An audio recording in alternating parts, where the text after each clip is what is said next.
My name's Bruce Van Natta. I live in Wisconsin. So my accident actually happened in 2006. This logging truck had a coolant leak. It was in this 5 to 6 tons of weight, 10 to 12,000 pounds of weight, fell right through the middle of my body, like basically crushed my body in half because the width of that axle is, 6-8 inches away. So it fell through the middle of me. It's not sharp, it's kind of rounded. So if you can imagine, so if you're a skeptic, if anybody's listening today or watching or watches this and go, I don't believe this guy, I was thinner than my spine. I don't have a belly button anymore. And according to the radiology reports, my vertebrae were actually spider cracked and a little bit D-shaped. My name is Bruce Van Natta, and I live in Wisconsin. I didn't grow up with a strong spiritual foundation. My parents had both suffered severe abuse and neglect as children. They carried that pain into adulthood, often self-medicating with drugs and alcohol. Our home was dysfunctional. Verbal abuse, physical abuse. It was the only life I knew. As a young man, I tried to bury the pain by chasing what the world said would make me feel better. Drugs, alcohol, sex, motorcycles, big game hunting, whatever gave me a rush. Eventually, I met the woman who would become my wife, and we started building a family. In 2003, I launched a diesel repair business, doing on-site heavy-duty truck service. Life finally seemed to be moving in the right direction. I was trying to be responsible, to work hard, to provide. Then, in 2006, everything changed in a single moment, an accident that would break my body in half, but open my eyes to something much bigger. It started like any other day. I left my house at 6 a.m. and drove an hour to a remote logging site. A logging truck had a coolant leak, and I was called to fix it. Another mechanic named Leonard, who I'd known for years, was already on site. We were working on the front of the truck, and by 6:10 p.m., I was just finishing up when Leonard tapped me on the shoulder and asked me to look at one more thing. I hesitated. I was exhausted and ready to head home for dinner. But he insisted. Just one more thing. A spot on the engine is seeping oil. I agreed. He had the truck jacked up on a bottle jack to remove the front wheel. It had been running for 15 or 20 minutes, and the jack had been holding for 3 days. There were no jack stands or safety blocks. I saw that, but shrugged it off. It's been up for 3 days, it must be fine, I thought. So, I slid underneath the truck on my back, feet first. The massive axle, carrying 10,000 to 12,000 pounds, hovered just inches above my stomach. The bumper was behind my head, and the engine rumbled directly above me. I figured out where the leak was and called to Leonard. Shut the truck off. I don't need it running anymore. That's when everything went wrong. Crushed alive. As Leonard climbed into the truck to shut it off, the air suspension shifted. That's normal for these kinds of rigs, but this time, I caught movement out of the corner of my eye. I turned my head just in time to see the jack wobbling. It had slipped out of place. In a heartbeat, it shot out from under the axle. Then, 6 tons of truck came crashing down through my midsection. It was like a blunt guillotine, no sharp edge, just the sheer crushing force of 10,000 to 12,000 pounds. My body was cut in half, not cleanly, but compressed to the thickness of an inch. The width of the axle was about 6 to 8 inches, and it passed straight through my core. The sound was like an explosion, steel slamming into concrete. Before I even felt pain, I instinctively cried out, "Lord, help me!" I said it twice. I don't know why, but those were the only words that came to me. Then I looked down at my body. Where my belly should have been was a flat void. My work shirt followed the shape of my ribs, then dropped into a sunken space before rising again at my hips. From ribs to pelvis, it was like my midsection had been erased. I was literally thinner than my spine. My L4 and L5 vertebrae were spider-cracked and D-shaped from the impact. My belly button was gone. The pain was unimaginable. I begged Leonard to call 911. He did, but we were in the middle of nowhere, and the nearest responders were volunteer firefighters. While we waited, Leonard managed to get the truck off my body. Now that I could fully see myself, the reality hit even harder. I was barely recognizable. I reached for the bumper behind my head. Using everything I had, I dragged myself out from under the truck. My arms shook uncontrollably. My bicep was a blur, trembling so violently it looked unreal. But then something worse happened. I realized I couldn't breathe. My diaphragm had been crushed. My lungs were collapsed. I gasped for air like a drowning man. My heart pounded louder and louder in my ears until, suddenly, it stopped. One final beat. Then silence. And in that last heartbeat, my spirit left my body. Perfect peace above the chaos. One moment, I was in agony beneath a crushed body. The next, I was floating above it, up near the garage ceiling, 15 feet in the air. All the pain was gone. The contrast was overwhelming. I had gone from the worst pain imaginable to the most perfect peace I've ever known. I was fully conscious, more alive than ever. I felt joy, freedom, serenity. It was like a party, and I was the only guest. The Bible talks about peace that surpasses all understanding. That's exactly what I felt. No fear. No pain. Just an overwhelming sense of being exactly where I belong. From up there, I could see everything. The truck. Leonard. The chaos below. But I didn't even recognize the crushed man under the truck as me. I was detached, observing. I watched as the first responders arrived. Their pagers had gone off, and they were trickling in from wherever they were, farmers, laborers, everyday people. Then, something strange happened. 8 people entered through the front door, which faced the road. But responders 9 and 10 entered through the back door. That caught my attention. Everyone else had come in from the front. Why had these two come from behind? Over a year later, after months in the hospital and intense rehab, I visited the volunteer fire department to thank the team. I stood in a room of about 30 people and picked out the 8 who had been at the accident, including the 2 who came in the back. I asked them why they entered through the wrong door. At first, they looked confused. Then one said, "Oh yeah, we missed the driveway and came in the back way." That may seem like a small detail, but to me, it was everything. I had seen it happen from above. I had seen it happen from above. My real self had been floating in the ceiling, fully conscious, witnessing details no unconscious body could ever know. Angels in the garage.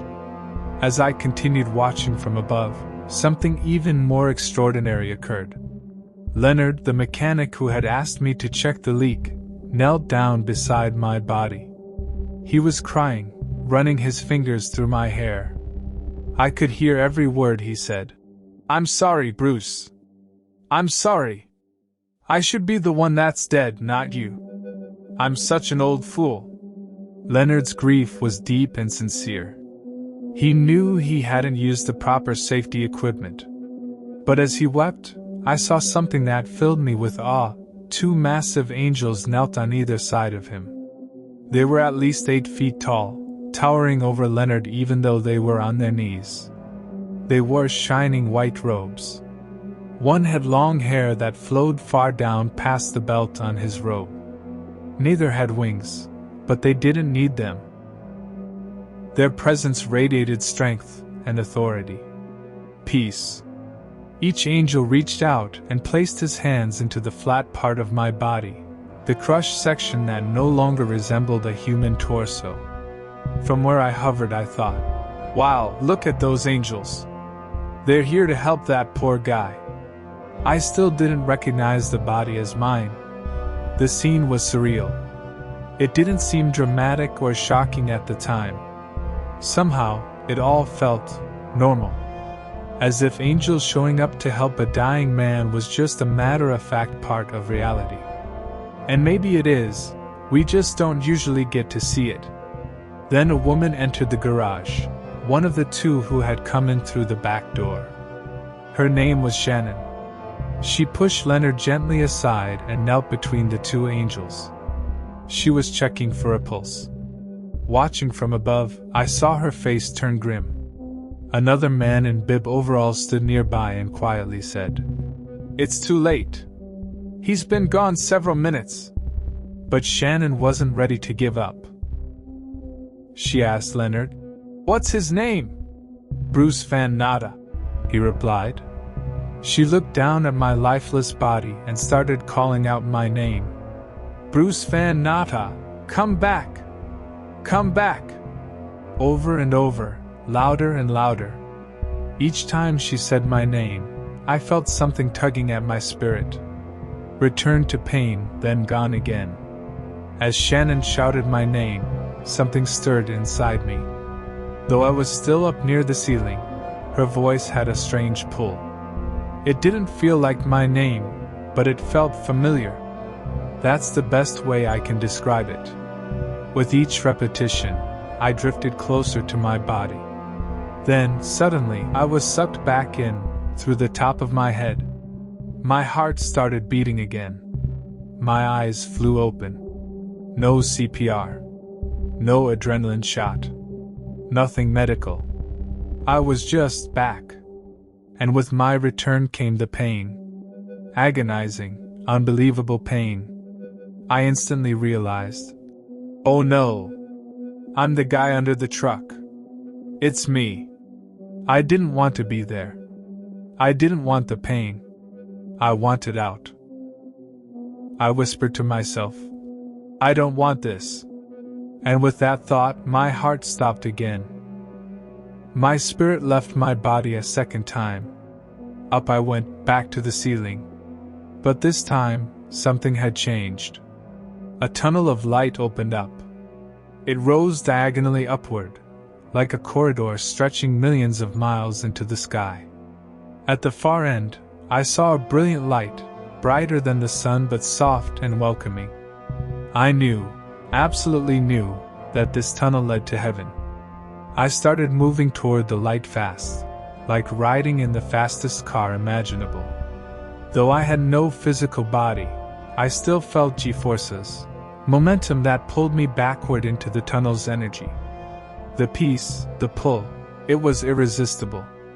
But then, I heard her again. Bruce Van Natta, come back!